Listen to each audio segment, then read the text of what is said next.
Sarah Thompson's heart pounded as the Sentinel Technologies vehicle crashed through the security barrier, speeding toward the excavation site. In the chaos, she made a split-second decision, grabbing her grandmother's decryption key and classified journals. She caught Colonel Reynolds' eye.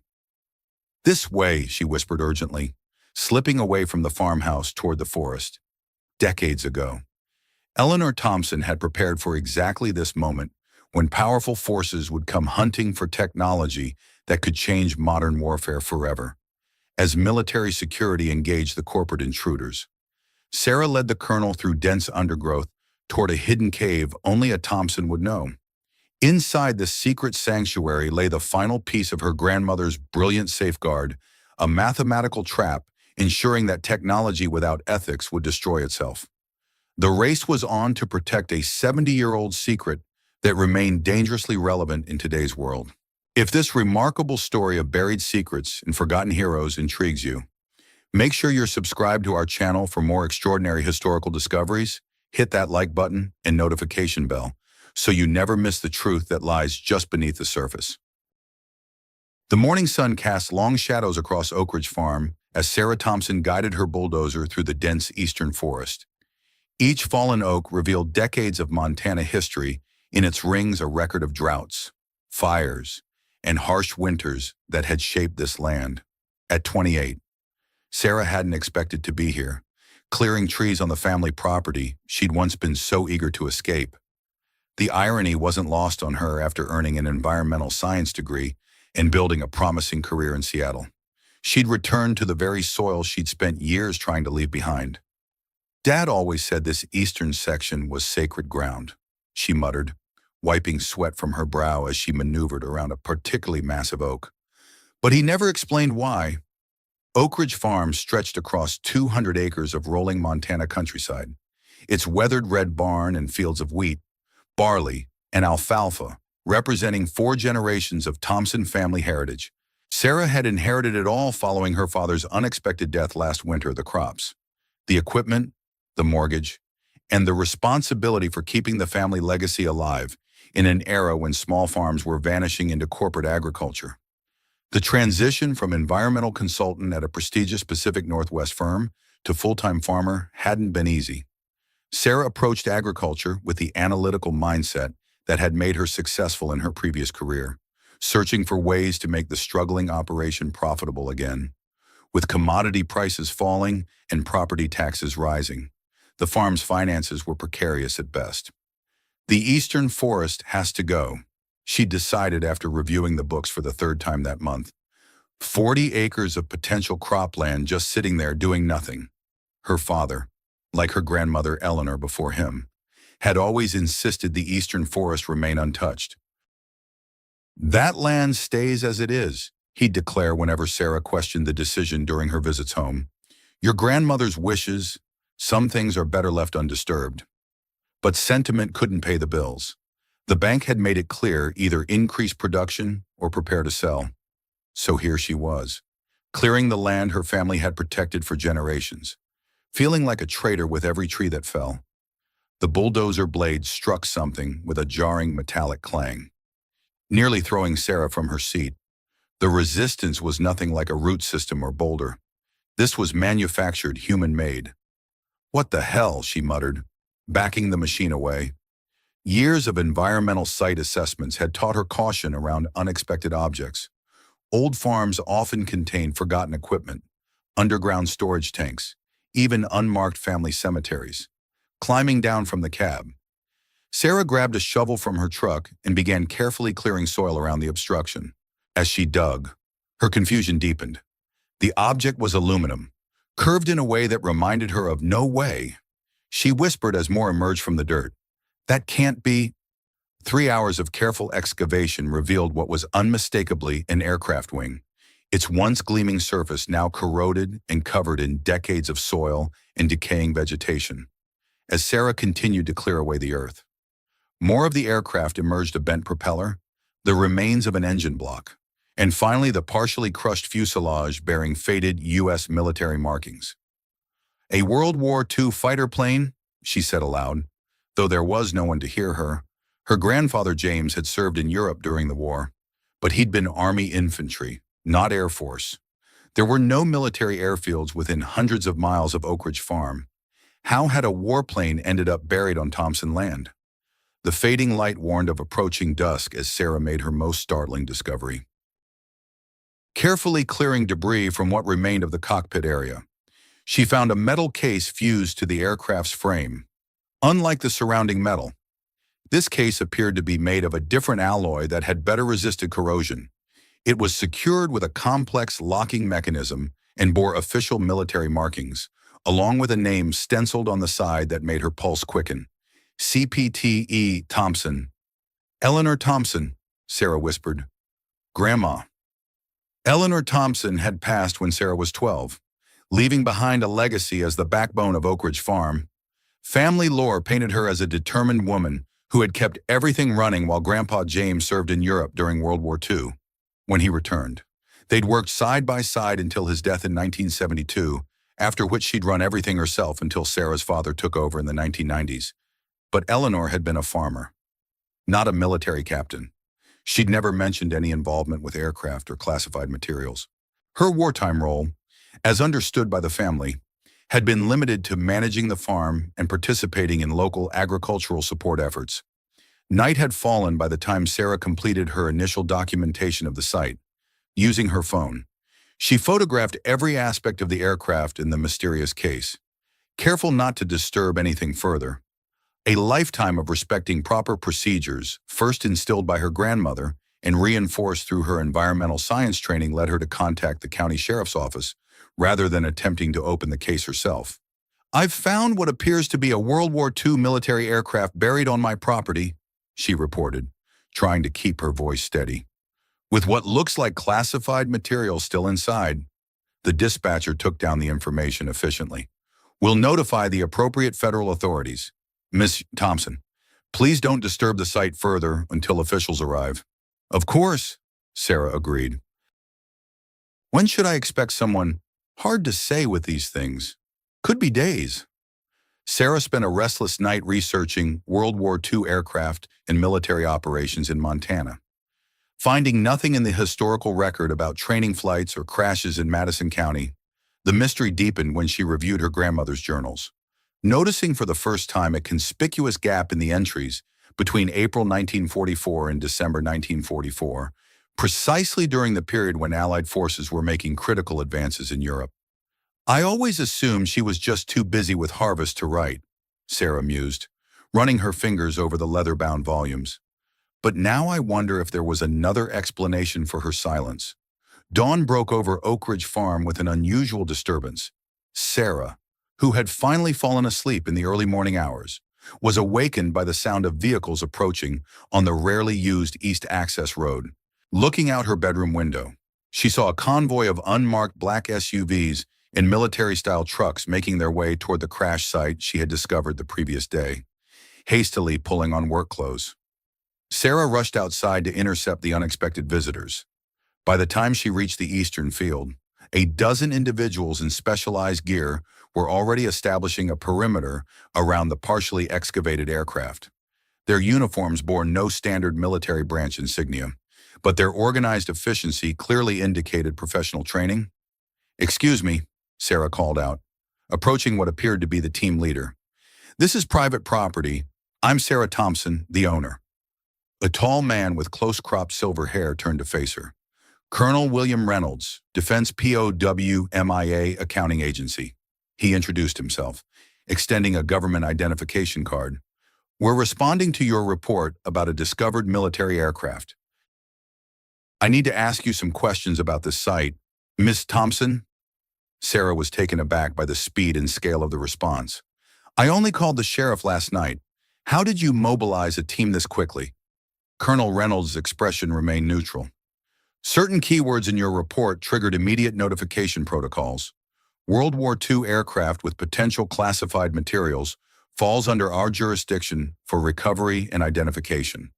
As they spoke, more vehicles arrived, including specialized equipment trucks containing what appeared to be ground-penetrating radar and advanced scanning technology.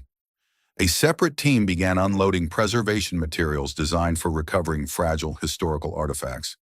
I understand you discovered a secured case with military markings. Colonel Reynolds continued. Can you show me exactly where it's located? Sarah led the colonel to the partially exposed cockpit area, pointing out the metal case still fused to the aircraft's frame. It has my grandmother's name on it, Eleanor Thompson. She ran this farm during the war, while my grandfather served in Europe. At the mention of the name, Colonel Reynolds exchanged a significant glance with one of his colleagues. Eleanor Thompson, he repeated carefully. You're certain that's the name on the case? Positive E. Thompson with a captain's designation, which makes no sense. My grandmother was a civilian farmer, not military personnel. Colonel Reynolds consulted a tablet one of his team members handed him, scrolling through information not visible to Sarah. Mrs. Thompson, I believe there's more to your grandmother's history than your family may have been aware of. This aircraft and its contents are connected to a classified operation from 1944 codenamed Project Aurora. The revelation sent a jolt through Sarah. My grandmother was involved in a classified military project. That's impossible. She never left Montana during the war. That's the official record, Colonel Reynolds agreed. But Project Aurora involves civilian specialists with specific skill sets who operated under military authority while maintaining their cover identities, based on our preliminary assessment. Your grandmother may have been one of those specialists. As they spoke, a technician approached with scanning equipment, having completed an initial assessment of the metal case. Sir, preliminary readings indicate the case integrity is intact. Contents appear to be preserved despite the age and crash conditions. We're detecting unusual material composition consistent with the Aurora specifications. Colonel Reynolds nodded. Establish a Level 3 containment protocol and prepare for controlled extraction. Turning back to Sarah, whose confusion was evident, Colonel Reynolds adopted a more sympathetic tone. Ms. Thompson, I understand this is unexpected and concerning. I'm authorized to share certain historical information with you, given your familial connection to this operation. But I need to establish a secure debriefing environment first. Sarah stood her ground, crossing her arms. This is my property, and apparently my grandmother's legacy, whatever you're planning to do here. I deserve to know why military personnel are suddenly swarming my farm over a 70-year-old crash. Colonel Reynolds considered this for a moment, then nodded. You're right. Please join me in our mobile command center. What I'm about to tell you is still classified, but given your direct connection and the circumstances, you've been granted provisional clearance. As they walked toward one of the larger vehicles, Sarah noticed the team working on the aircraft had uncovered more of the fuselage, revealing a compartment behind the cockpit that appeared to have been modified from the standard design. That's not standard for a P-47 Thunderbolt, she observed, her research from the previous night allowing her to recognize the anomaly. No, Colonel Reynolds confirmed.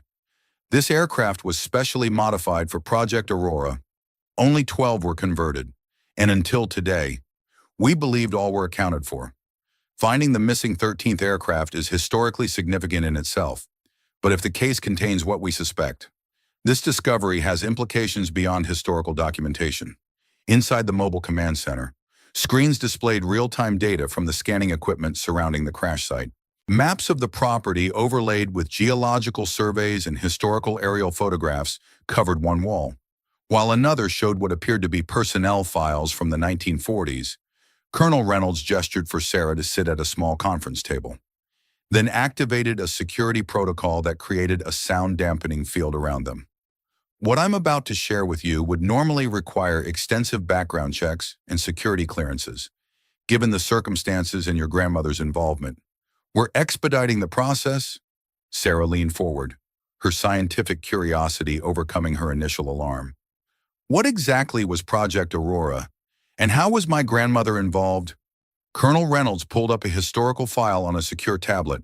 In 1943, as the war in Europe intensified, the Allies became aware that Germany was developing advanced guidance systems for their weapons. The ability to precisely target military installations from great distances would have given them a significant advantage. The United States initiated a counter-program to develop our own guidance technology, but also to create countermeasures against the German systems. The colonel swiped to display technical schematics that, even to Sarah's untrained eye, appeared remarkably sophisticated for 1940s technology. Project Aurora recruited civilians with specialized knowledge physicists, engineers, and importantly, individuals with a rare aptitude for calculating complex navigational coordinates. Your grandmother, according to these records, possessed an exceptional mathematical ability that made her valuable to the project.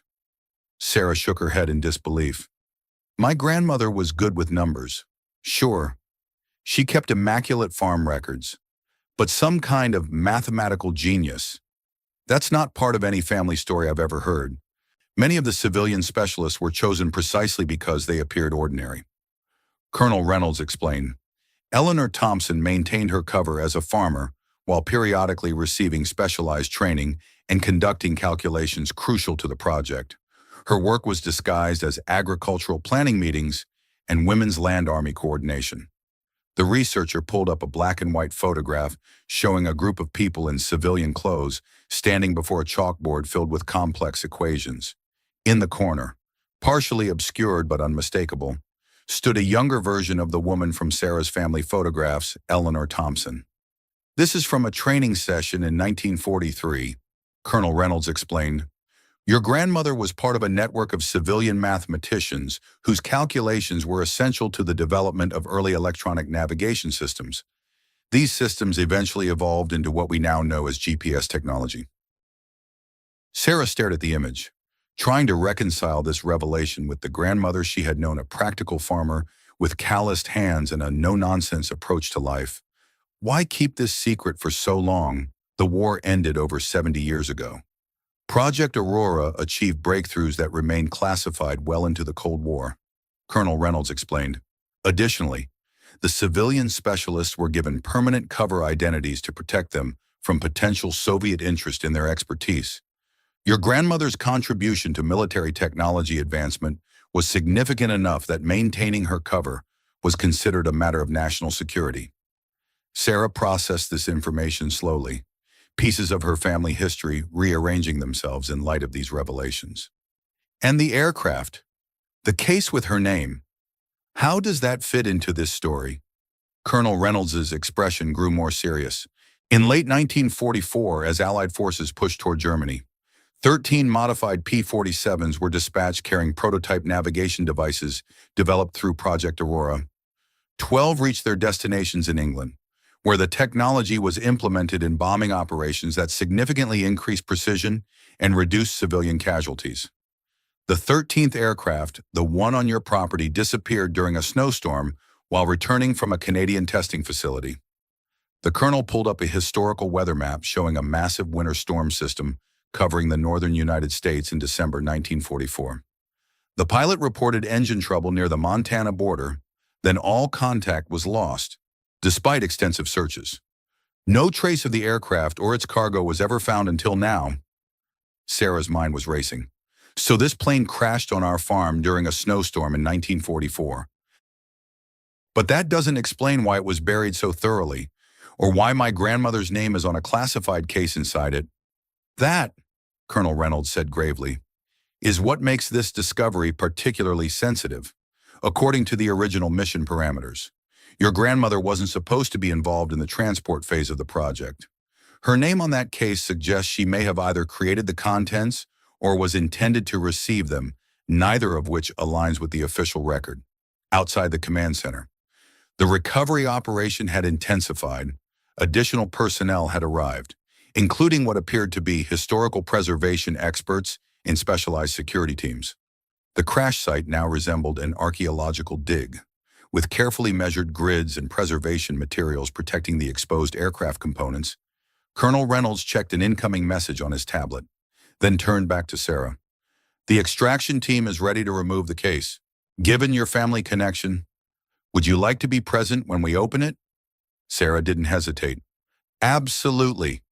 If this involves my grandmother, I want to see everything.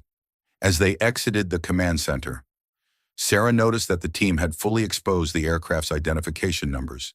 A technician was photographing them carefully while consulting historical records. We've confirmed the aircraft's identity, the technician reported. "This is definitely the missing P-47 from the Aurora Squadron. Tail number 224897. Pilot was Lieutenant Richard Hayes, listed as missing in action since December 11, 1944. Colonel Reynolds nodded solemnly. "Have the recovery team check for human remains. Lieutenant Hayes's family deserves closure after all these years." Sarah followed Colonel Reynolds to a specialized tent that had been erected over the cockpit area. Inside, a team wearing preservation gloves had carefully separated the metal case from the aircraft frame and placed it on a stabilized work surface. Advanced scanning equipment surrounded the case, generating three-dimensional images of its contents without opening it. "The locking mechanism is intact but degraded," explained a technician monitoring the scans. "We should be able to open it using the original access protocols without damaging the contents." Colonel Reynolds turned to Sarah. "This case contains technology that was cutting edge in 1944. Even with decades of advancement since then, the principles developed in Project Aurora remain foundational to modern navigation systems. What your grandmother contributed to helped shape the modern world in ways that remained hidden from public knowledge." The technician carefully entered a sequence into the lock mechanism, referencing historical documents for the correct combination. With a faint click that echoed through the silent tent, the case unsealed for the first time in over 70 years. As the lid was carefully raised, Sarah leaned forward, her heart pounding with anticipation. Inside lay not one but two items, a device approximately the size of a small typewriter. Its metal casing etched with serial numbers and technical specifications, and a leather-bound journal with E. Thompson embossed on its cover. The prototype navigation calculator. Colonel Reynolds identified the device with evident reverence. One of only 13 created, and the only one with the original calibration algorithms intact. This is an extraordinary historical find. But Sarah's attention was fixed on the journal, a direct link to the grandmother she thought she had known, but who had apparently harbored secrets beyond anything she could have imagined. "May I?" she asked. Reaching toward the journal, Colonel Reynolds hesitated, then nodded. "Normally, all materials would be quarantined for preservation assessment, but given the circumstances," he added, handing Sarah a pair of archival gloves, "please use these." With trembling hands, Sarah carefully opened the journal to its first page. There, in the familiar, neat handwriting she recognized from the farm ledgers, was an inscription for my granddaughter. Should this ever reach her, some secrets are buried not to hide shame, but to protect what matters most. The work documented here helped end a war, but the knowledge within could start another. Guard it wisely, as I have guarded you. Eleanor Thompson, Captain, Project Aurora. Sarah looked up at Colonel Reynolds, her eyes wide with the implications of what she had just read. This was meant for me, somehow. My grandmother knew this would be found someday. Colonel Reynolds studied the journal with newfound interest. This suggests Eleanor Thompson anticipated the aircraft's discovery eventually. But how would she have known where it crashed if the official record showed no trace was ever found? The answer struck Sarah with sudden clarity. Because she's the one who buried it. The eastern forest was always off limits when I was growing up. Dad said it was because the soil was poor and the trees were needed as a windbreak, but Grandma was the one who insisted it remain untouched. She must have known exactly what lay beneath those oaks. As this realization settled, a technician approached with an urgent update. "Colonel Reynolds, we've completed the preliminary ground scan of the surrounding area. There appears to be a small underground structure approximately 50 meters east of the crash site. Dimensions and construction suggest a bunker or storage facility, likely dating to the same period as the aircraft." Colonel Reynolds turned to Sarah, whose expression reflected the same startled recognition. "Did you know about any bunker or underground structure on your property?" Sarah shook her head. "No, but..." She paused, remembering something. "There's a small shed in that area that's always been kept locked. The key was passed down from my grandmother to my father, and then to me when I inherited the farm. Dad called it Eleanor's workshop, but said it hadn't been used in decades." Colonel Reynolds immediately mobilized a team to investigate the shed and potential underground structure. As they made their way through the partially cleared forest, Sarah's mind raced with possibilities. Her quiet, practical grandmother, the woman who had taught her to respect the land and question conventional thinking, had apparently led a double life as a military mathematician, working on classified technology that helped shape the course of World War II. The small wooden shed looked unremarkable from the outside. Weathered by decades of Montana seasons but still structurally sound, Sarah produced a tarnished brass key from her pocket, hesitating only briefly before inserting it into the padlock that had secured the door for as long as she could remember. "My father made me promise never to lose this key," she explained as the lock opened with surprising ease, as if it had been regularly maintained despite its aged appearance. "He said it was important to our family history, but never explained why." As the door swung open, revealing not the expected tool storage but a small, meticulously organized office space that appeared frozen in time, Sarah realized she was about to discover exactly what her grandmother had meant when she used to say, "Sometimes what's buried needs air." The room contained a desk with a mechanical calculator, filing cabinets with combination locks, and walls covered in maps of Europe marked with coordinates and flight paths. In the center of the floor was a trapdoor, its existence hidden by a woven rug that had been carefully positioned to conceal it while appearing decorative. "This was her real workshop," Sarah whispered, taking in the hidden command center her grandmother had maintained in plain sight on their family farm. Not for agriculture, for warfare. Colonel Reynolds studied the maps with professional interest. "Your grandmother wasn't just a mathematician, Miss Thompson, based on these materials. Eleanor Thompson was coordinating multiple aspects of Project Aurora from this location. This goes well beyond the role described in our historical records." As specialized teams documented the workshop's contents, Sarah carefully lifted the concealed trapdoor, revealing a narrow staircase leading down into darkness. Emergency lights quickly illuminated what lay below a fully equipped underground bunker containing communication equipment, technical manuals, and most significantly, a complete duplicate of the navigation device found in the crashed aircraft. A backup, Colonel Reynolds realized, examining the preserved technology. She maintained a complete secondary system in case the transported prototypes were lost or captured. Sarah moved through the underground space in a state of wonder, seeing her family legacy transformed before her eyes. On a small desk in the corner sat a framed photograph she had never seen before. Her grandmother in a military uniform standing proudly beside the same P-47 aircraft now being excavated from the eastern field. "She wasn't just a civilian consultant," Sarah said, picking up the photograph. "She was fully integrated into the military operation." Colonel Reynolds nodded solemnly. "Eleanor Thompson appears to have been one of the most significant unacknowledged contributors to Allied victory. The navigation system she helped develop reduced bombing error rates by over 60% in the final months of the war, saving countless lives on both sides by allowing for precision targeting of military installations rather than carpet bombing." As Sarah continued exploring the bunker, she discovered something that finally explained the deliberate burial of the aircraft. In a locked cabinet, carefully preserved, were detailed reports of German efforts to capture Project Aurora technology and the civilian specialists who developed it.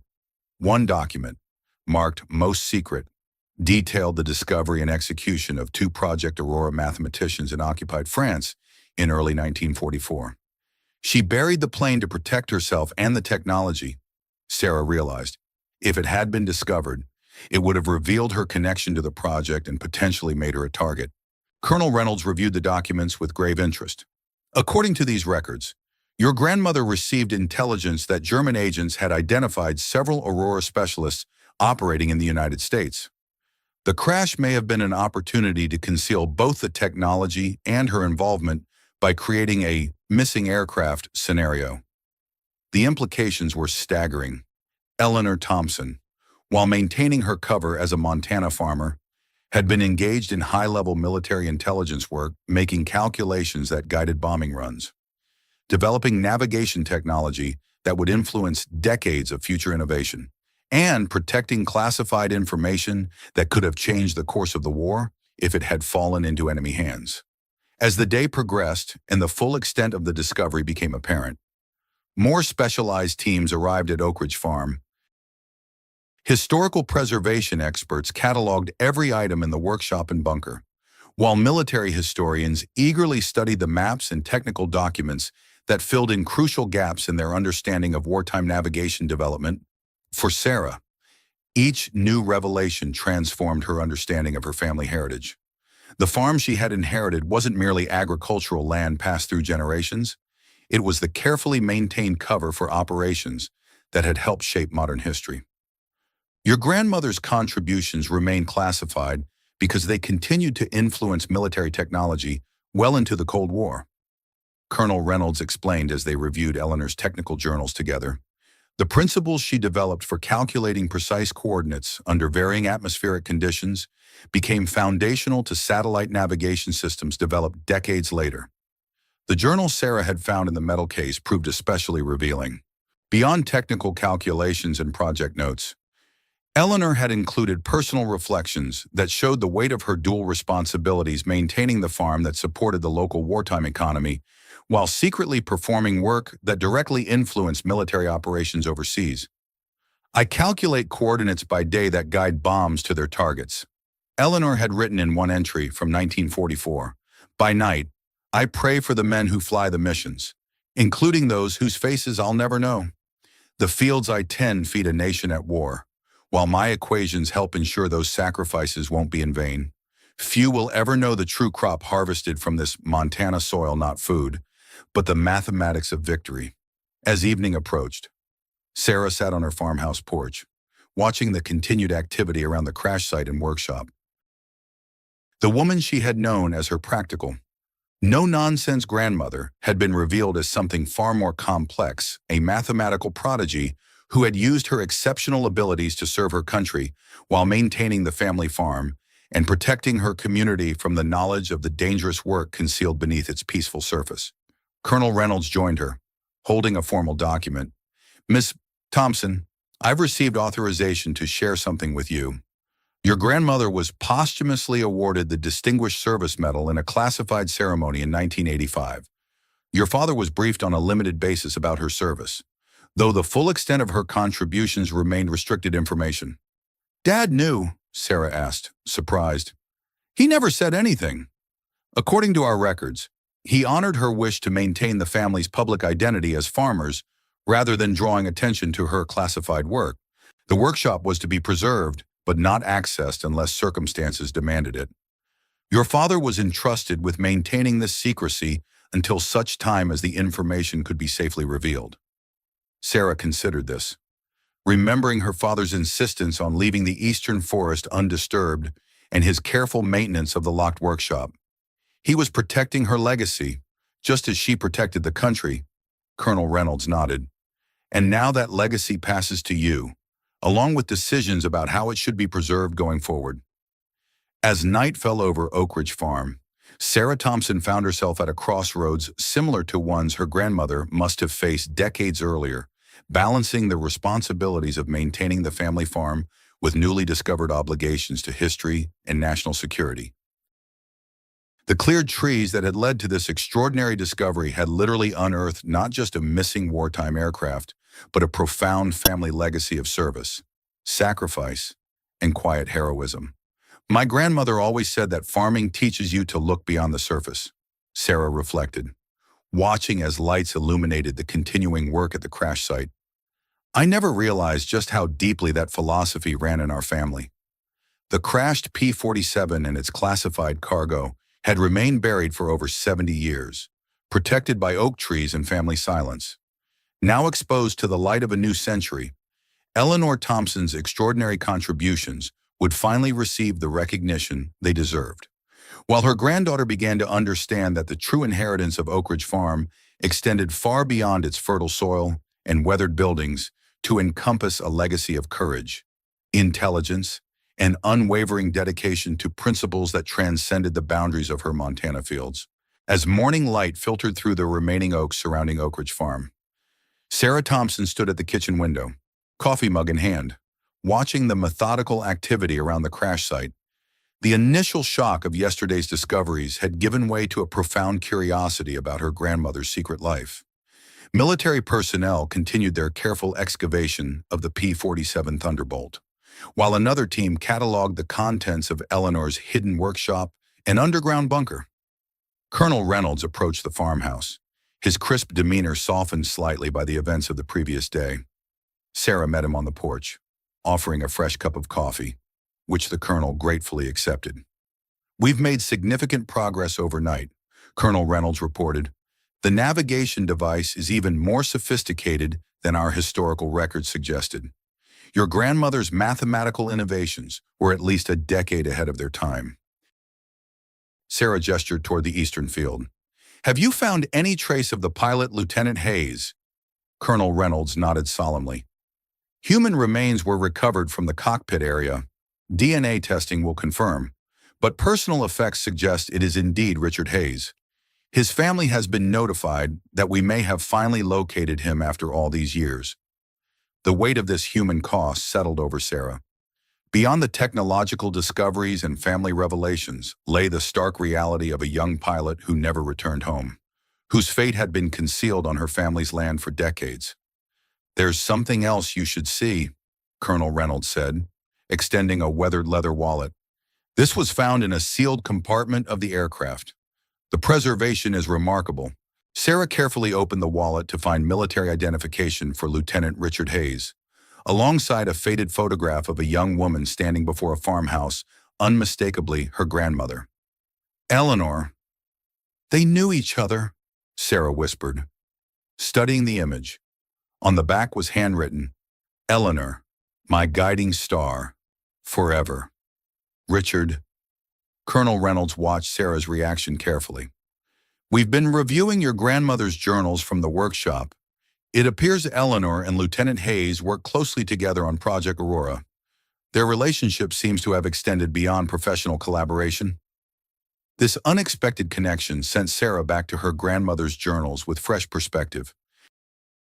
Returning to the farmhouse study, she carefully examined Eleanor's agricultural records from 1944, noting now the subtle patterns that had been invisible before weather observations that tracked perfect flying conditions. Notations about radio signals, disguised as comments about farm equipment, and most tellingly, entries about Richard visiting for equipment consultations. She documented everything in plain sight, Sarah marveled. Hidden within ordinary farm records? A technician arrived with newly processed photographs from the bunker's archives, revealing Eleanor in military settings alongside scientists and officers in several images. Lieutenant Richard Hayes appeared at her side, their professional demeanor betrayed by the subtle ways they stood together, slightly closer than protocol would dictate. "We've confirmed something remarkable," Colonel Reynolds explained, joining Sarah in the study.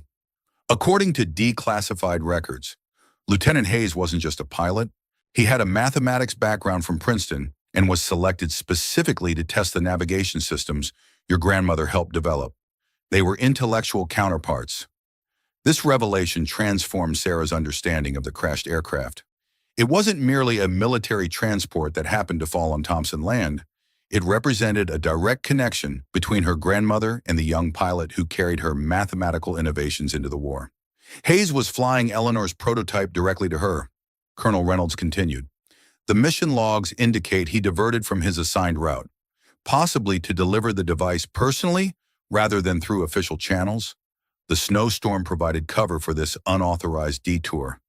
As excavation continued throughout the morning, Sarah immersed herself in her grandmother's technical journals discovered in the underground bunker. Despite her environmental science background, much of the advanced mathematics exceeded her understanding, but Eleanor's meticulous documentation revealed a brilliant mind working at the boundaries of 1940s technological capability. She developed an algorithm for calculating precise positions using radio triangulation, Sarah explained to Colonel Reynolds, pointing to pages of complex equations.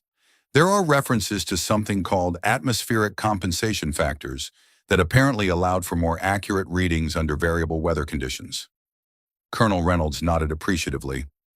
Those principles became foundational to modern GPS technology decades later. Your grandmother's work essentially anticipated satellite navigation systems before satellites existed. By midday, a senior military officer arrived at Oak Ridge Farm, General Marcus Sullivan, whose insignia and bearing commanded immediate respect from the assembled teams. His arrival signaled the escalating significance of the discovery. "Monsieur Thompson," he greeted Sarah formally, "the implications of what you've uncovered extend beyond historical interest. The technological principles documented in your grandmother's work remain relevant to current defense systems. I've been authorized to brief you on certain classified aspects of Project Aurora that help explain why this discovery is generating such attention." In the privacy of the mobile command center, General Sullivan activated enhanced security protocols before continuing. Project Aurora wasn't merely about navigation, he explained. It was part of a broader initiative to develop what we now call smart weapons ordnance that could be directed with unprecedented precision. The mathematical principles your grandmother developed allowed for real-time course corrections that revolutionized aerial warfare. He displayed archival footage showing test bombing runs from 1944, comparing standard missions with those using the Aurora guidance systems. The difference was dramatic, conventional bombing scattered widely across target areas, while Aurora-guided weapons struck with remarkable precision. By the final months of the war, these systems had reduced civilian casualties by an estimated 60%, while increasing military target accuracy by over 70%. The general continued, "Your grandmother's algorithms quite literally changed the moral calculus of warfare, making it possible to disable enemy capabilities with minimal collateral damage."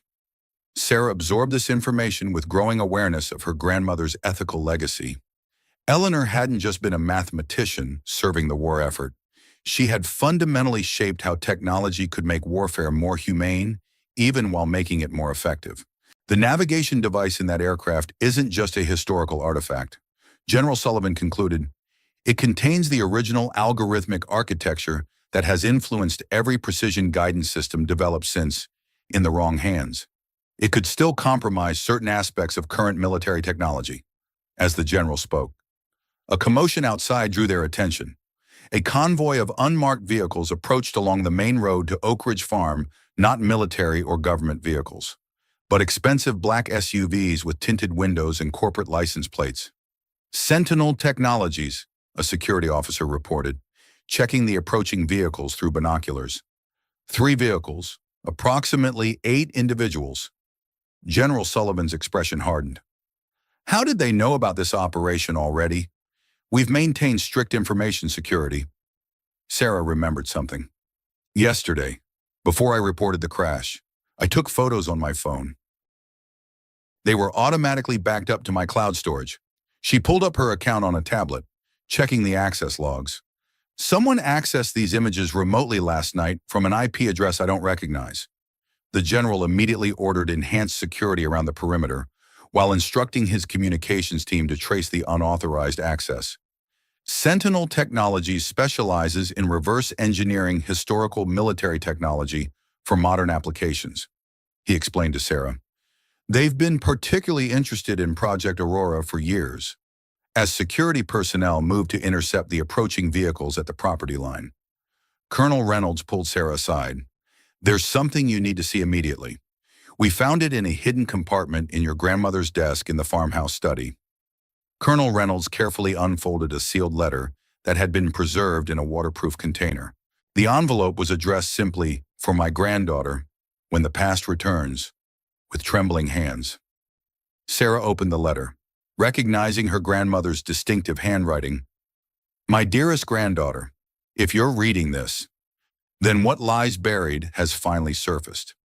The work I participated in during the war carried both promise and peril, the promise of saving lives through precision, and the peril of what such technology might become in the wrong hands. Richard Hayes was more than my colleague. He was the love I never spoke of, who carried my work across dangerous skies when his aircraft disappeared in the storm. I made the painful decision to protect both the technology and our family by concealing the truth. The official record shows a missing plane that never reached me. The reality lies buried on our land. What you must understand now is that certain organizations have never stopped searching for the original Aurora algorithms. I encoded safeguards into my work mathematical keys, without which the technology cannot be fully implemented. These safeguards were my insurance against its misuse. Trust Colonel William Reynolds. He was my student decades ago, though he may not reveal this connection immediately. The continuation of Project Aurora has remained in the hands of those who understand its ethical implications. The final key is hidden where only a Thompson would think to look beneath the roots of what sustains us, with love and faith in your judgment. Eleanor Thompson. Sarah looked up at Colonel Reynolds with newfound understanding. You knew my grandmother personally? Colonel Reynolds nodded, dropping his official detachment. Eleanor was my doctoral advisor in applied mathematics at MIT in the 1980s. Few knew of her academic work she published under a pseudonym while maintaining her identity as a Montana farmer. When this discovery was reported, I requested the assignment specifically because I recognized the location. Outside, the standoff at the property line continued. General Sullivan was firmly refusing access to the Sentinel Technologies representatives, who were presenting what appeared to be legal documents claiming rights to inspect any recovered World War II technology based on patents they had acquired. The roots of what sustains us, Sarah repeated, considering her grandmother's clue. Moving with sudden purpose, Sarah led Colonel Reynolds to the farmhouse kitchen to the ancient cast-iron stove that had heated the home for generations. Grandmother always said the stove was the heart of the farm, what sustained us through every winter since 1928. Kneeling beside the stove, Sarah carefully examined its base, finding a small, almost invisible seam in the brickwork of the hearth. Pressing firmly on what appeared to be a solid brick revealed a hidden compartment containing a small metal box. Inside lay a mechanical device unlike anything Sarah had seen before, a brass and copper mechanism with interlocking gears and a numeric keypad, clearly designed by the same hand that had created the navigation calculator found in the aircraft. The decryption key, Colonel Reynolds breathed, examining the device with reverent care. This is the safeguard Eleanor mentioned, the mathematical key needed to fully implement the Aurora algorithms. General Sullivan joined them, his attention immediately focused on the device. This changes everything.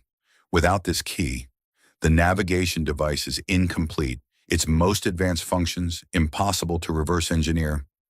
The general's radio crackled with an urgent update. Sir, Sentinel Technologies representatives are presenting a court order signed by Judge William Hargrove demanding access to inspect any recovered World War II artifacts under the Historical Preservation Act. Judge Hargrove, Sarah repeated, recognition dawning. He's on the board of directors for Madison County Historical Society. I attended their fundraiser last month and mentioned my plans to clear the eastern forest. General Sullivan's expression darkened. Information leaked from civilian channels. Then, they've been monitoring you, waiting for something to surface. Sarah felt a chill at the realization that her innocent comments at a local event had triggered corporate surveillance. What do they want with 70-year-old technology? Surely modern systems are far more advanced. Modern systems evolved from your grandmother's work, Colonel Reynolds explained, but they incorporate computational inefficiencies, necessary compromises made because no one fully understood her original algorithms. This device contains the pure, elegant mathematics as Eleanor conceived it, potentially allowing for guidance systems far more precise than anything currently deployed. The ethical implications were immediate and concerning. Such technology could advance peaceful applications like autonomous vehicles in disaster response systems, but could equally enable weapons with unprecedented precision and destructive capability. We need to secure both devices immediately, General Sullivan decided. Thompson, as the legal property owner and Eleanor's heir, your cooperation would simplify matters considerably. Sarah considered her grandmother's letter the hidden workshop where Eleanor had balanced mathematical brilliance with ethical foresight, and the approaching corporate representatives whose interests seemed primarily commercial rather than historical. I'll cooperate on one condition, Sarah stated firmly. My grandmother's work needs to be protected not just from misuse, but for its historical and scientific significance, I want her full contribution acknowledged and preserved." Before the general could respond, a commotion erupted at the property line. Despite security measures, one of the Sentinel Technologies vehicles had forced its way through, speeding toward the crash site with urgent purpose. "Secure the devices," General Sullivan ordered as security personnel moved to intercept the approaching vehicle. In the ensuing chaos, Sarah made a split-second decision. Taking both the decryption key and her grandmother's journals, she slipped away from the farmhouse toward the dense forest at the western edge of the property, an area she knew intimately from childhood explorations. "This way," she called to Colonel Reynolds, who hesitated only briefly before following. "There's somewhere my grandmother showed me somewhere. Only a Thompson would know to look." As security forces contained the Sentinel Technologies intrusion, Sarah led Colonel Reynolds along a nearly invisible path through dense undergrowth. After several minutes of difficult hiking, they reached a natural rock formation that appeared unremarkable, except to someone who knew its secret. "Grandmother called this the counting stones," Sarah explained, carefully shifting a specific rock that revealed a narrow opening. "She taught me how to measure angles between certain stones to locate this entrance. I always thought it was just a game." The narrow passage opened into a small cave with a flat, dry floor. Battery-powered LED lights activated automatically as they entered, revealing a space that had been prepared decades earlier as a secure fallback position, complete with preserved supplies, communication equipment, and a reinforced safe. She prepared for exactly this scenario, Colonel Reynolds realized, examining the cave's contents. Eleanor anticipated that someday someone would come looking for her work. Sarah carefully placed the decryption key and journals in the safe, whose combination she knew instinctively. The geographic coordinates of Oak Ridge Farm translated into a numeric sequence. "We should return before they notice we're missing," Colonel Reynolds suggested. "The general is trustworthy, but in this situation, keeping Eleanor's safeguards separated from the navigation device is precisely what your grandmother intended." When they emerged from the forest, the situation at Oak Ridge Farm had stabilized. Military police had detained the Sentinel Technologies representatives who had breached the property line, while General Sullivan was engaged in tense negotiation with the company's legal team. "Their court order is technically valid," he explained when Sarah and Colonel Reynolds rejoined him, giving no indication he had noticed their brief absence. "But we're asserting national security precedents. This will eventually reach higher courts. But for now, we maintain control of the site and all recovered materials." Throughout the afternoon, as legal arguments continued at the property boundary, the technical teams completed their recovery of the aircraft and its contents. The remains of Lieutenant Richard Hayes were respectfully transferred to a specialized transport for proper identification and eventual return to his family. In a quiet moment, Sarah stood beside the excavated crash site, now just an empty depression in the earth where secrets had lain buried for decades. She thought about the young pilot who had diverted from his mission to deliver her grandmother's work personally, a decision that cost him his life, but potentially kept the technology from falling into the wrong hands. "Lieutenant Hayes' sacrifice wasn't in vain," General Sullivan said, joining her at the site. "Our preliminary assessment of the aircraft suggests it was damaged before the crash, possibly by enemy action. He managed to reach your grandmother's property before going down, which can't have been coincidence. He was trying to bring it home to her," Sarah realized, "not to a military installation or research facility, but to Eleanor personally." As evening approached, the Sentinel Technologies representatives finally departed under military escort, their court order temporarily superseded by national security directives. Their departure marked only the beginning of what would clearly become a complex legal battle over the rights to Eleanor Thompson's technological legacy. In the farmhouse kitchen, Sarah hosted an impromptu gathering of the senior project personnel, General Sullivan, Colonel Reynolds, and key members of the recovery team. The informal setting seemed appropriate for discussing Eleanor Thompson's work, surrounded by the everyday farm environment she had maintained as her cover. "Your grandmother's contribution to navigation technology saved countless lives during the war," General Sullivan acknowledged, raising a toast with the coffee Sarah had prepared. but her ethical foresight in creating mathematical safeguards may prove equally important to history. Eleanor understood something essential that many scientists miss. Colonel Reynolds added his perspective, that technological advancement without ethical constraints can lead to unintended consequences. Her deliberate limitation of her own work shows remarkable wisdom. As the officials discussed the immediate security measures needed to protect both the recovered technology and Oak Ridge Farm itself, Sarah felt a growing clarity about her own role in this unfolding story. She was not merely the accidental discoverer of historical artifacts or the inheritor of family property. She was the continuation of a legacy of responsibility that Eleanor had carefully prepared her for, even from beyond the grave.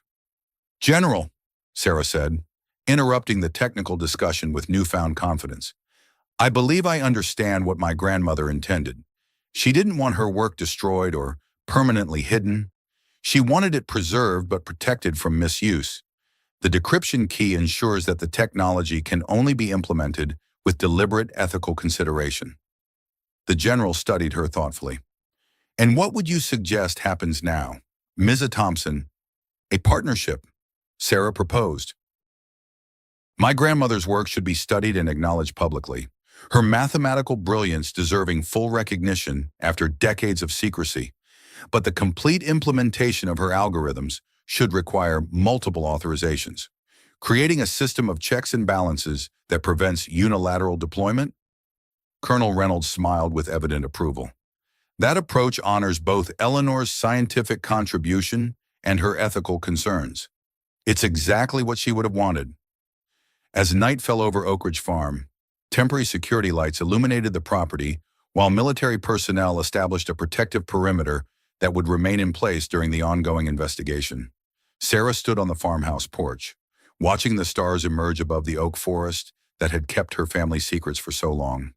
Colonel Reynolds joined her, offering a document he had prepared.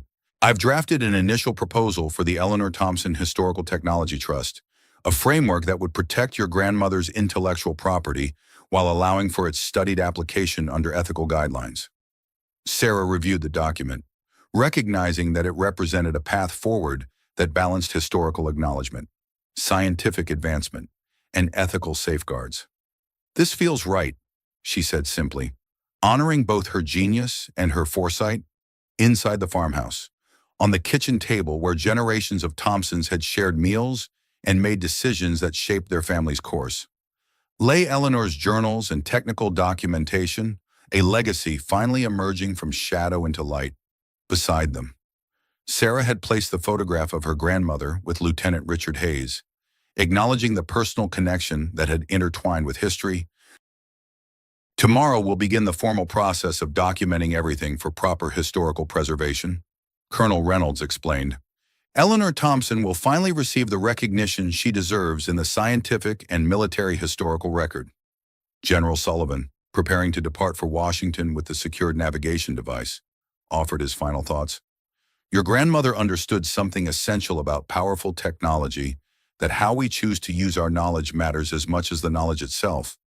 That ethical perspective is perhaps her greatest legacy." As the military convoy prepared to depart, carrying the carefully preserved artifacts of Project Aurora, an elderly gentleman arrived at Oak Ridge Farm, introducing himself as Thomas Hayes, the 75-year-old son of Lieutenant Richard Hayes. He had traveled from Chicago after receiving the notification about his father's remains.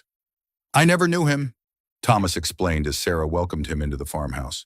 "He was reported missing before I was born. My mother never remarried, always believing somehow he might return." Sarah showed him the photograph found in his father's wallet, Eleanor and Richard standing together at Oak Ridge Farm. "They were colleagues," she explained gently, "and perhaps more than that." Thomas studied the image with emotion. "All my life, I've wondered who he really was, what kind of man my father had been. This is the first new piece of him I've discovered in decades." As Sarah prepared guest accommodations for Thomas Hayes, she realized that her impulsive decision to clear the eastern forest, a choice driven by financial necessity, had inadvertently fulfilled Eleanor's long-term plan. Her grandmother had buried the aircraft knowing that someday it would be discovered, but only when the world was ready for the truth it contained. Your grandmother was a remarkable woman, Thomas observed, looking through Eleanor's journals that Sarah had carefully selected to share. My father must have recognized that in her. Perhaps that's why he diverted to deliver the device directly to her, rather than following standard protocols. I think they shared a vision, Sarah suggested, not just about mathematics or navigation, but about how technology should serve humanity rather than threaten it. That ethical framework seems to have been as important to them as the technology itself.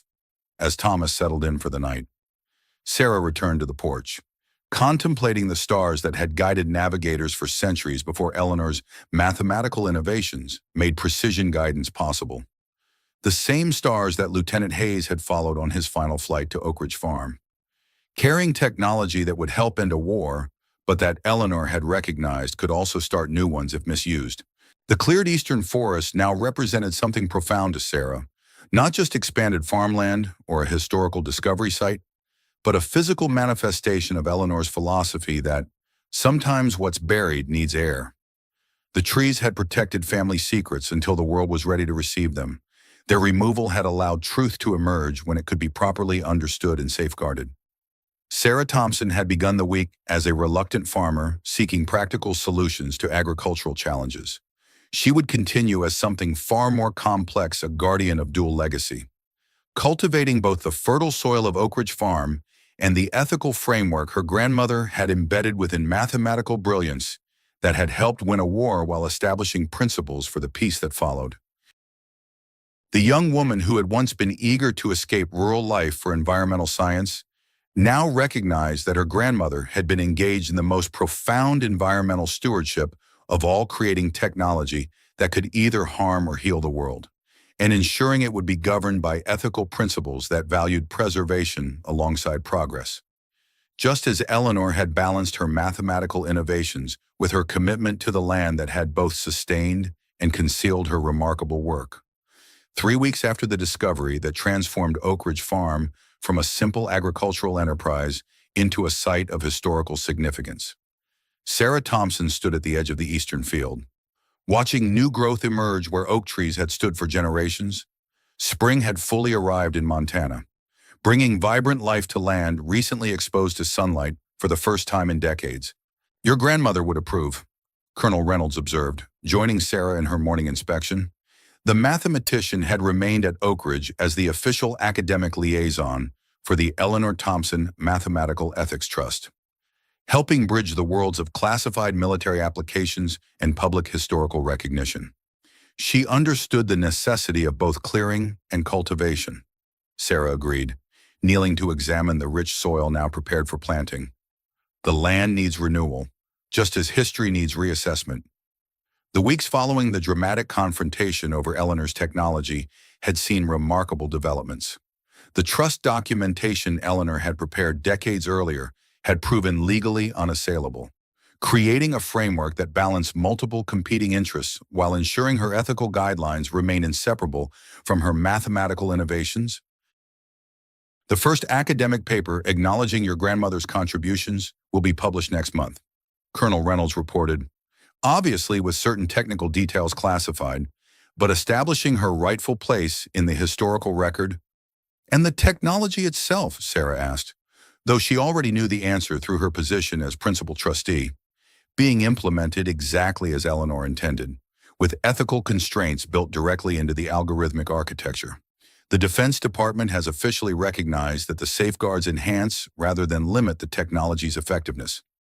This vindication of Eleanor's integrated approach represented perhaps the most significant victory, rather than treating ethical considerations as external restrictions imposed on technology. The military and scientific communities had been forced to acknowledge that Eleanor's moral framework was mathematically embedded within her innovations, the two inseparable by design. Walking back toward the farmhouse, they passed the site where the P-47 had rested for over 7 decades. Now carefully excavated and restored to its original contours, the area had been designated as a small memorial garden, a place of reflection rather than agricultural production. The historical marker arrives tomorrow, Colonel Reynolds noted. The wording has been approved by both the Trust Committee and the military reviewers. The marker would acknowledge Lieutenant Richard Hayes's final mission and sacrifice without revealing classified details. While honoring Eleanor Thompson's dual contributions to agriculture and military technology, the deliberate balance between transparency and necessary security reflected Eleanor's own lifelong navigation between public farming and classified mathematics. At the farmhouse, Thomas Hayes was assisting with the cataloging of personal artifacts recovered from the underground workshop. His perspective as Richard Hayes' son had proved invaluable in understanding the human dimension of the historical narrative. Complementing the technical assessment of Eleanor's mathematical innovations, "I found something remarkable," he called as Sarah entered a series of letters. "My father wrote these to your grandmother, but they were never sent, apparently carried in the aircraft but preserved separately from his official effects." The letters revealed the depth of connection between the pilot and the mathematician, a relationship founded on shared values as much as personal attraction. Richard Hayes had recognized in Eleanor Thompson not just brilliant intelligence, but moral clarity about how such intelligence should be applied. She saw the full circle.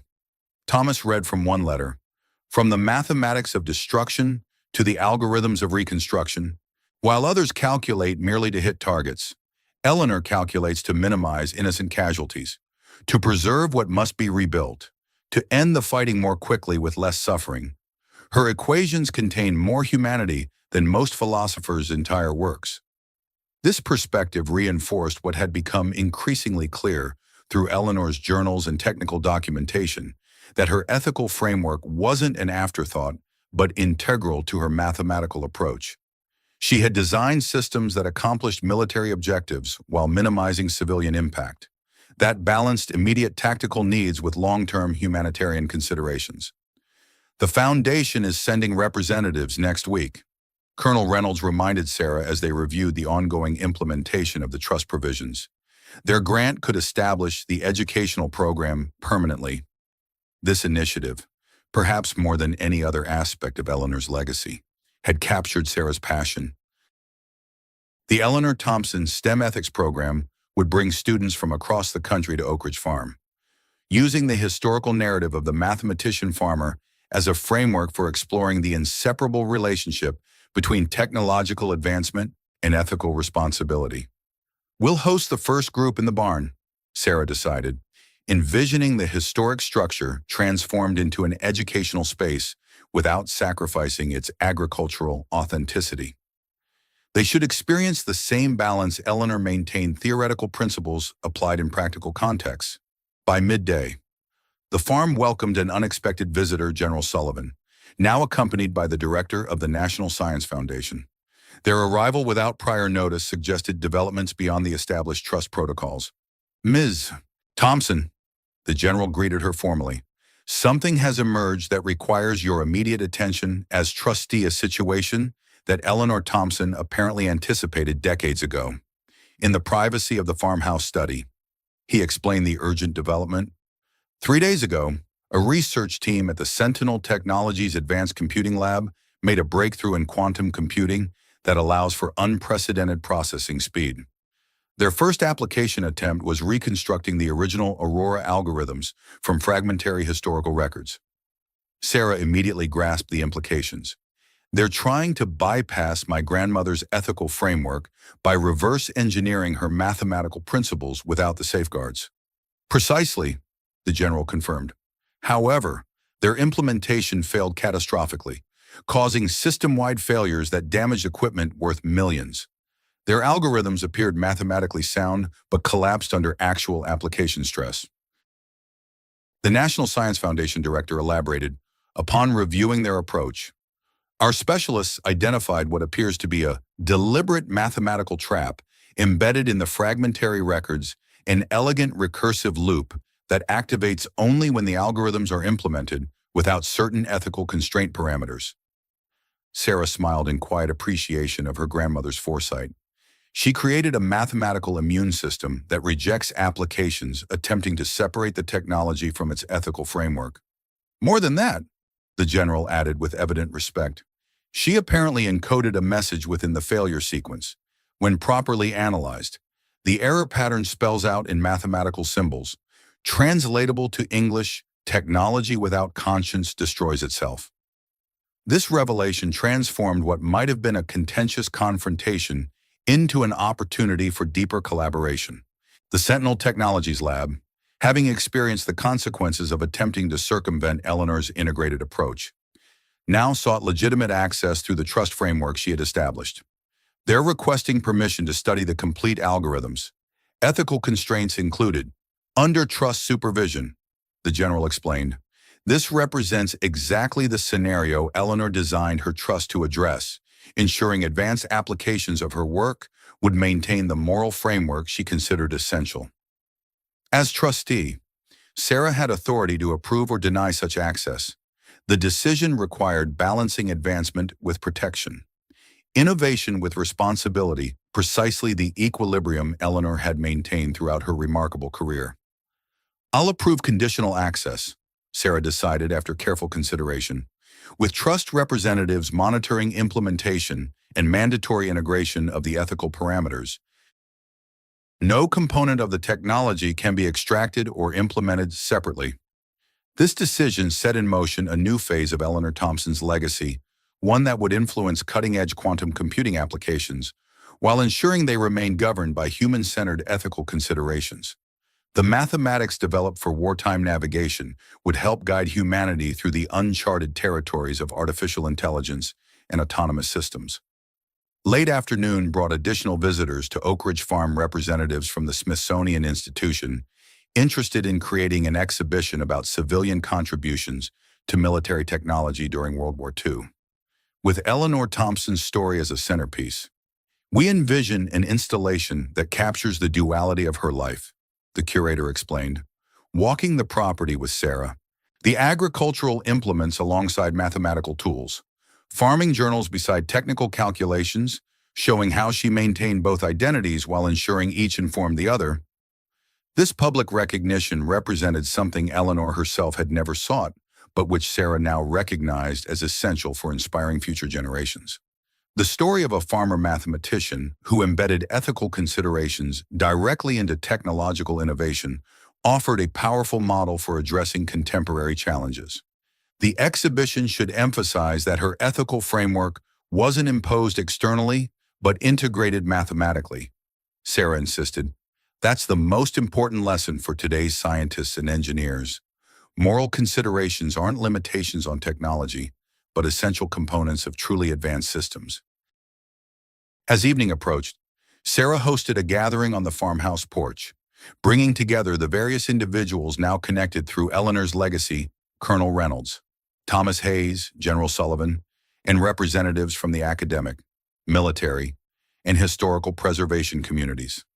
3 weeks ago, I was clearing trees to expand farmland, Sarah reflected, watching the sunset illuminate the partially transformed eastern field. I had no idea I was actually clearing space for truth to emerge, for history to be rewritten, and for my own understanding of purpose to be transformed. Thomas Hayes, who had decided to relocate temporarily to Montana to participate in documenting his father's connection to the Thompson legacy, offered his perspective. Our parents and grandparents lived in a time when certain contributions had to remain hidden for security reasons, but they created mechanisms ensuring the truth would eventually emerge when the world was ready to understand it properly. Colonel Reynolds added academic context.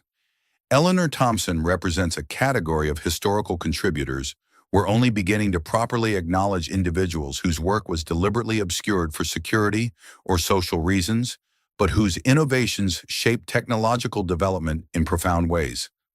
As darkness fell and stars appeared above Oak Ridge Farm, Sarah considered how differently she now viewed the property she had inherited.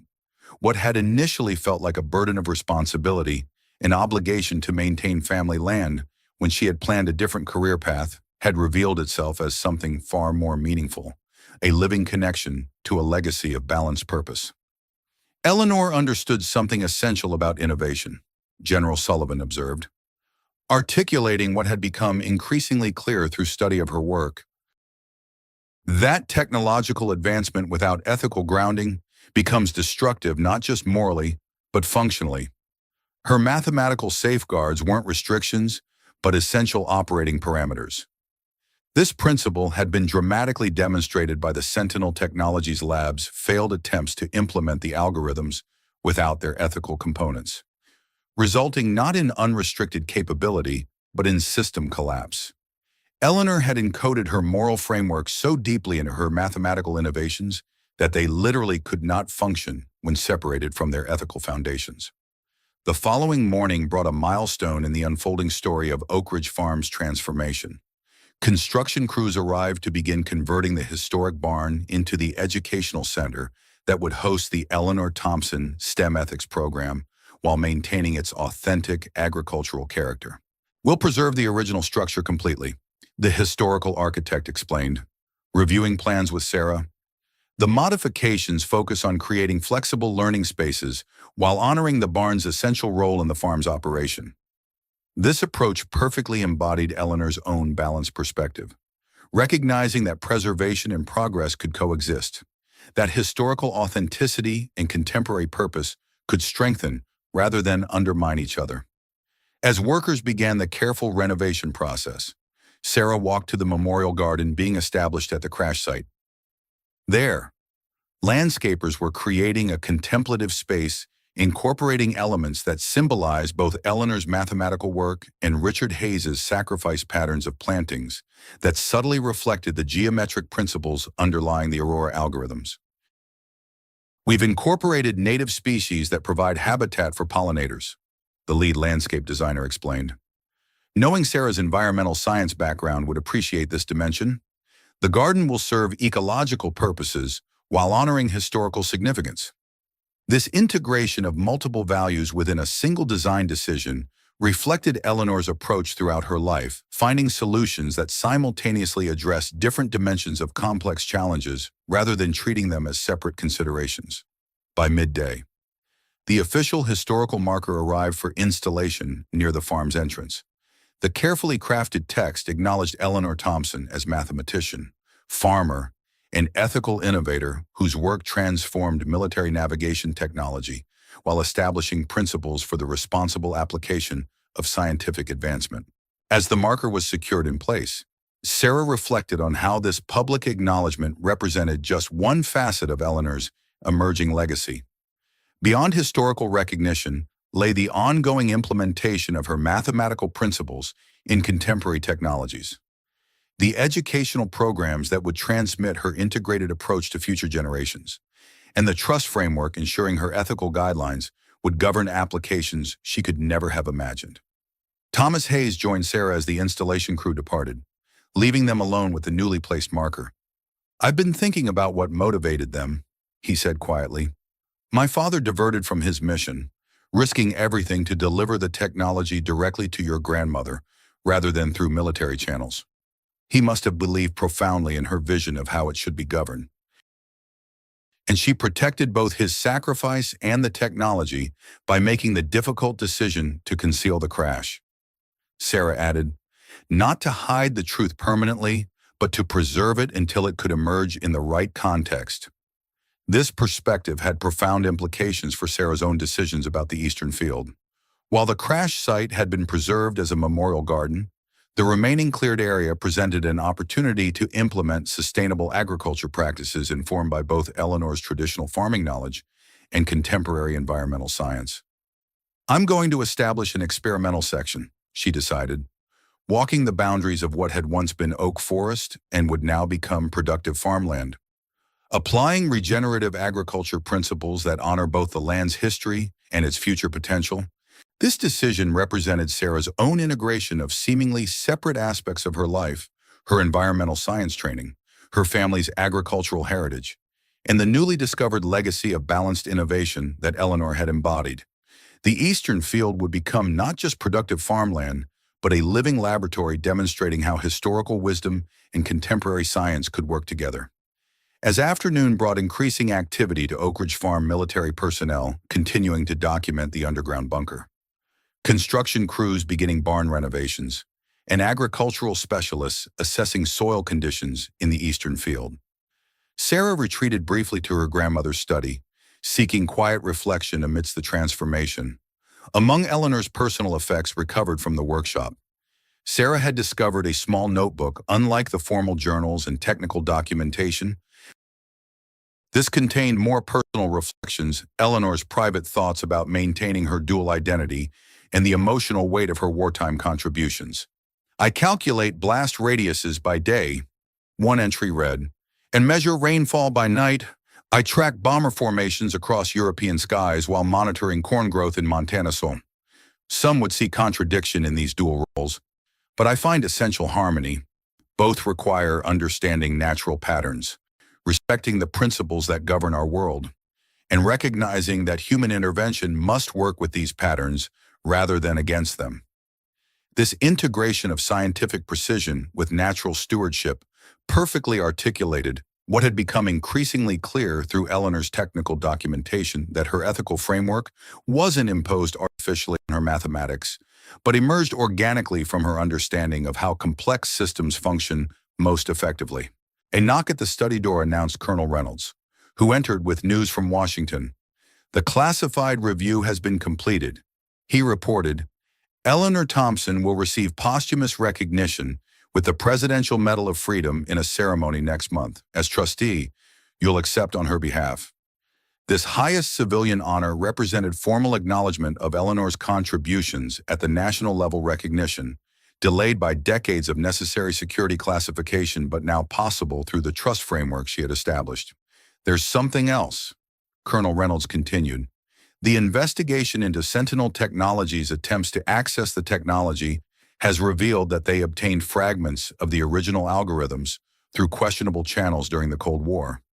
Their failed attempts to implement these fragments led them to monitor properties connected to Project Aurora personnel, including Oak Ridge Farm. This explained the rapid corporate response to Sarah's discovery.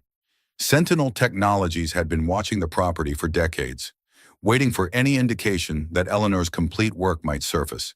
"They monitored my social media," Sarah realized, "when I posted about clearing the eastern forest. They recognized the potential significance immediately. Their surveillance actually accelerated the protection of Eleanor's legacy," Colonel Reynolds observed. "By moving so aggressively to claim the technology, they triggered the trust provisions she had established, ensuring proper oversight rather than exploitation." This ironic outcome reflected Eleanor's remarkable foresight. She had anticipated not just that her work would eventually resurface, but that competing interests would attempt to separate its technical brilliance from its ethical framework. Her trust provisions had been designed precisely to address this scenario, ensuring that any implementation of her mathematics would maintain the moral constraints she considered essential. As evening settled over Oak Ridge Farm, Sarah walked the perimeter of her property, seeing it with new awareness of its multidimensional significance. Beyond its agricultural productivity and natural beauty lay layers of historical importance, technological innovation, and ethical philosophy, all interconnected through Eleanor Thompson's remarkable life and legacy. The partially cleared eastern field represented this integration perfectly, a space where forest had concealed truth for decades, now transformed into an area that would honor the past while creating new productive potential, preserving historical significance while generating sustainable harvests. Returning to the farmhouse as twilight deepened, Sarah found Thomas Hayes examining family photographs in the kitchen, including several newly discovered images of Eleanor and Richard together during his visits to the farm. "They were visionaries in different ways," he reflected, studying the expressions of the young mathematician and pilot captured in black and white. "My father understood that precision bombing could actually be more humane than conventional warfare if guided by the right principles. Your grandmother created the mathematical framework that made those principles operational rather than merely theoretical." This practical implementation of ethical considerations, translating moral philosophy into functional algorithms, represented Eleanor's most profound contribution. She had demonstrated that technology functions most effectively when human values are integrated directly into its operational architecture rather than imposed as external restrictions. As night fell completely over Oak Ridge Farm, Sarah sat on the porch where generations of Thompsons had contemplated the challenges of their respective eras. The property had been transformed in just 3 weeks from a struggling family farm to a multifaceted historical site. educational center, and living laboratory for sustainable agriculture informed by both traditional wisdom and cutting-edge science. The decisions that had led to this transformation began with Sarah's simple choice to clear neglected land for cultivation, an agricultural necessity that had unexpectedly unearthed historical significance with contemporary implications. The cleared trees had created space for buried truth to emerge, for long-concealed innovations to find appropriate application in a new century, and for Sarah herself to discover purpose that integrated her environmental science background with her family's remarkable legacy. In the distance, security lights still illuminated the crash site where Lieutenant Richard Hayes had made his final delivery of Eleanor's revolutionary technology. The aircraft and its contents had now been carefully preserved and documented, the human remains respectfully recovered for proper military honors, and the site itself transformed into a place of reflection rather than concealment. What had begun as a young farmer's practical decision to expand productive acreage had revealed itself as something far more profound, the final phase of Eleanor Thompson's remarkable foresight, ensuring her mathematical brilliance and ethical framework would emerge together when the world was ready to understand their inseparable relationship. The next morning, as construction teams continued work on the barn renovation, Sarah received an unexpected visitor. Dr. Evelyn Chen, Chief Technology Officer of Sentinel Technologies, arrived alone and without corporate entourage, requesting a private conversation, initially wary. Sarah agreed to meet in the farmhouse kitchen, a deliberately informal setting that emphasized the farm's agricultural identity rather than its newfound historical significance.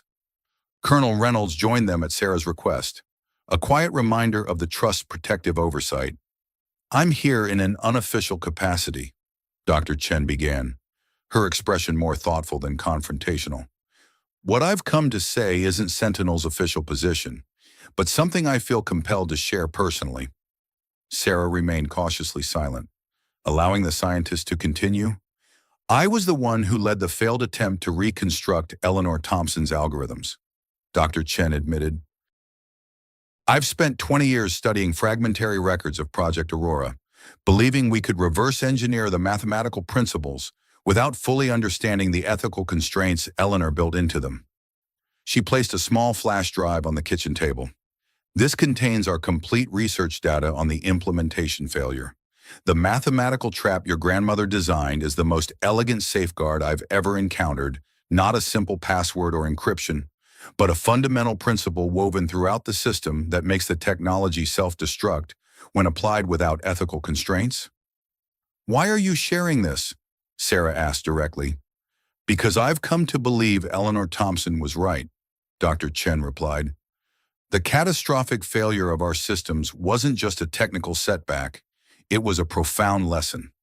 We approached the technology as pure mathematics, separable from moral considerations. The failure forced us to recognize that the ethical framework isn't an optional addition, but an essential component." This acknowledgement from a leading technologist represented a significant validation of Eleanor's approach recognition, not just of her mathematical brilliance, but of her ethical foresight. "Sentinel's board still believes the technology can be monetized," Dr. Chen continued with transparent honesty. "They'll continue pursuing legal channels to gain access. But I wanted you to know that many of us within the research division have been transformed by this experience. We're beginning to understand what Eleanor Thompson recognized decades ago, that truly advanced technology must incorporate human values at its foundational level." This unexpected ally from within the corporate structure that had seemed most threatening to Eleanor's legacy offered a new pathway for collaboration, one that honored the trust's ethical requirements while allowing for continued innovation. "The trust framework my grandmother established doesn't prevent technological advancement," Sarah observed. "It ensures that advancement proceeds with integrated ethical considerations.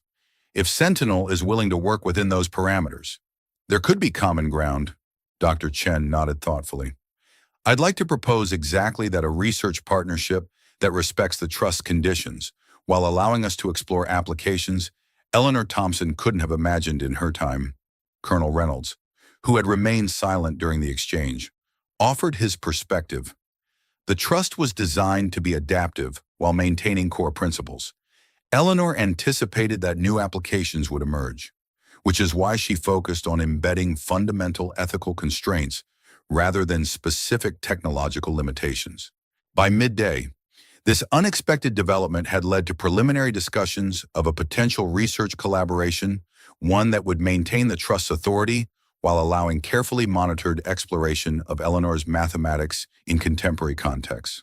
The proposed partnership would include strict oversight from the Trust Committee, ensuring that Eleanor's ethical safeguards remained intact in any implementation, as Dr. Chen departed with a tentative framework for future cooperation. Sarah felt a deepening appreciation for her grandmother's wisdom. Eleanor hadn't simply protected her work from misuse. She had created mechanisms that would eventually transform how future generations approach technological development itself. The following week brought the arrival of the first student group for the Eleanor Thompson STEM Ethics program. 20 undergraduate engineering and mathematics students from universities across the country gathered in the partially renovated barn, which now housed educational spaces while maintaining its agricultural character. Sarah welcomed them to Oak Ridge Farm. Standing beside the navigation device display a non-functional replica created for educational purposes. With the actual technology secured in a government facility under trust supervision, Eleanor Thompson wasn't just a brilliant mathematician who happened to have ethical concerns. Sarah explained to the assembled students, she developed a fundamentally new approach to technology, one where moral considerations aren't imposed after development but integrated into the mathematical architecture itself. As the students engaged with interactive displays highlighting Eleanor's dual contributions to agriculture and military technology, Sarah observed their growing recognition of how this historical narrative related to their own future work in artificial intelligence, biotechnology, and other emerging fields. Your grandmother essentially invented ethical algorithms before anyone even conceived of such a thing.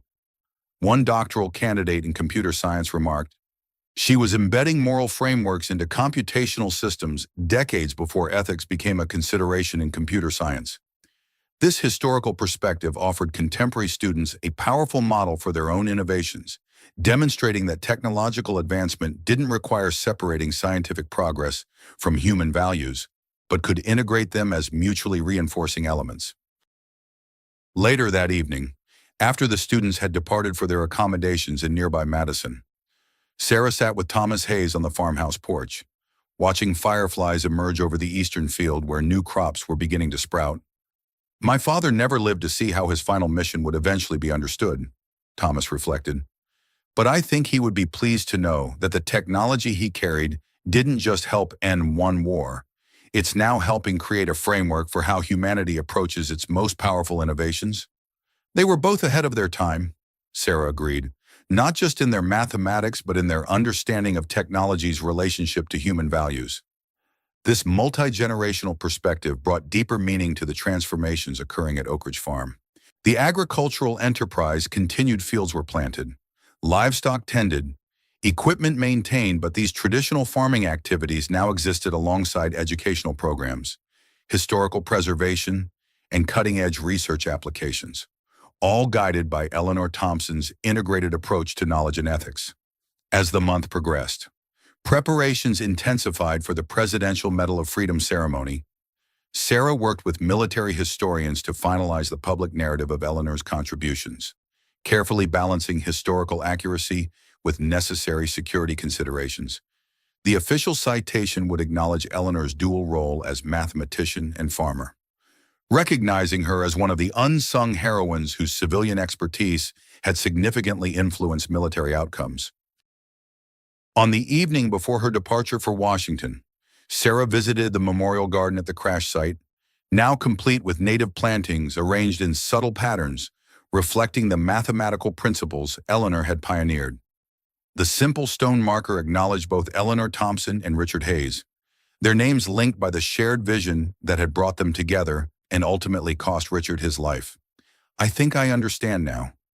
Grandma, Sarah said quietly to the evening air. You weren't just protecting secrets, you were preserving a particular approach to knowledge, one that refuses to separate what we can do from what we should do. The soft Montana twilight settled over Oak Ridge Farm as Sarah made her final preparations for the journey to Washington. In the eastern field, new crops grew where ancient oaks had stood for generations, their removal revealing not just buried history, but new possibilities. The farm had been transformed, yet remained true to its essence, just as Eleanor had maintained her identity as a farmer while engaging with the most advanced mathematics of her era. Sarah Thompson had cleared dead trees expecting to expand productive acreage. Instead, she had uncovered a legacy that would shape the responsible application of technology for generations to come, a discovery that transformed not just Oak Ridge Farm, but our understanding of how innovation achieves its greatest potential when guided by an unwavering moral compass and a deep connection to the land we all share. As Sarah locked the farmhouse door behind her, preparing to represent her grandmother at the highest levels of national recognition, she carried with her the key lessons of Eleanor's remarkable life that the most advanced technology incorporates rather than bypasses human values. That protection sometimes requires concealment until the right moment for revelation, and that seemingly separate domains of knowledge, farming and mathematics, ethics and algorithms, history and innovation achieve their greatest potential not in isolation, but in careful, conscious integration.